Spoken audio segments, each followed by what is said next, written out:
Karnataka registration വണ്ടി ദുബായിലെ Sheikh Zayed റോഡിലൂടെയും ഷാർജയിലൂടെയൊക്കെ പോകുമ്പോൾ ഇവിടുത്തെ പോലീസ് എപ്പോഴെങ്കിലും പരിശോധിച്ചിട്ടുണ്ടാവുമോ? പോലീസ് എവിടെയും ചെക്ക് ചെയ്തില്ല. വണ്ടി ഇറക്കിയത് മുതൽ ഞാൻ വെയിറ്റ് ചെയ്യുന്നു ഒരു പോലീസെങ്കിലും പിടിക്കണേന്ന്. കാരണം എവിടെയും പിടിച്ചില്ല. ഞാൻ വണ്ടി കൊണ്ടുപോയിട്ട് പോലീസിനെ മുമ്പിൽ വെച്ചാലും പോലീസ് ഒന്നും ചോദിക്കത്തേ ഇല്ല, ഒന്നും ചോദിച്ചിട്ടില്ല. കഴിഞ്ഞ ദിവസം നമ്മൾ ഇവിടെ ഷാർജ പോലീസിനെങ്കിലും പിടിക്കുമെന്ന് വിചാരിച്ചു. അവിടെ കൊണ്ടുവച്ചാൽ അവരും പിടിച്ചില്ല, ഒന്നും ചോദിച്ചില്ല. ഇത് മംഗലാപുരത്തുള്ള സിനാൻ ബൈ റോഡ് യൂറോപ്യൻ ട്രിപ്പിന്റെ ഭാഗമായി UAE-ലെത്തിയതാ. ഈ പ്ലാൻ സ്റ്റാർട്ട് ആയിട്ട് ഏകദേശം 2018, 5 വർഷമായി. 2018 സ്റ്റാർട്ട് ചെയ്തതാണ്. 2018 ഞാൻ ഫ്ലൈറ്റ് വഴി, അതായത് ഫ്ലൈറ്റ് ത്രൂ വേൾഡ് ടൂർ ചെയ്യണമെന്ന് ഭയങ്കര ആഗ്രഹത്തിലാണ് സ്റ്റാർട്ട് ചെയ്തത്. അങ്ങനെ 2018 സ്റ്റാർട്ട് ചെയ്തു. 19 ഞാൻ വിസ ഏകദേശം എല്ലാ വിസയും എടുത്തു. പിന്നെ അത് വണ്ടിയിലാക്കാൻ വേണ്ടി തീരുമാനിച്ചു. ഒരു ഫോർച്യൂണർ വണ്ടി എടുത്തിട്ട് പോകാനുള്ള തീരുമാനത്തിൽ അപ്പം ഇറങ്ങി.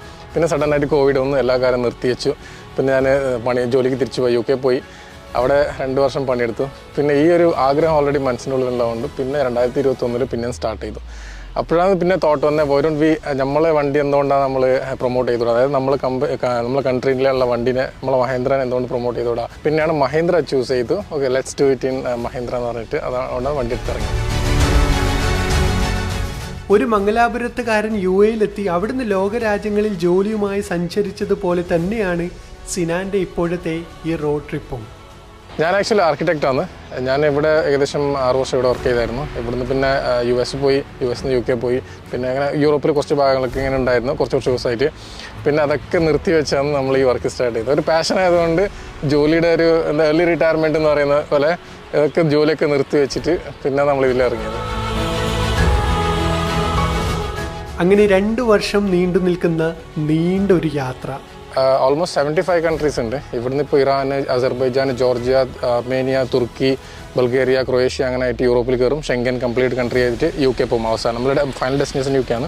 UK തിരിച്ചു വരുന്ന വഴിയാണ് നമ്മൾ ആഫ്രിക്ക, പോർച്ചുഗലായിട്ട്, സ്പെയിനായിട്ട്, പോർച്ചുഗലായിട്ട്, പിന്നെ മൊറോക്കോ ആയിട്ട് അങ്ങനെ ആഫ്രിക്കൻ കൺട്രീസ് നമ്മൾ കവർ ചെയ്തിട്ട് തിരിച്ച് ജിദ്ദ, സൗദി ആയിട്ട്, ഒമാനായിട്ട് UAE വരിക.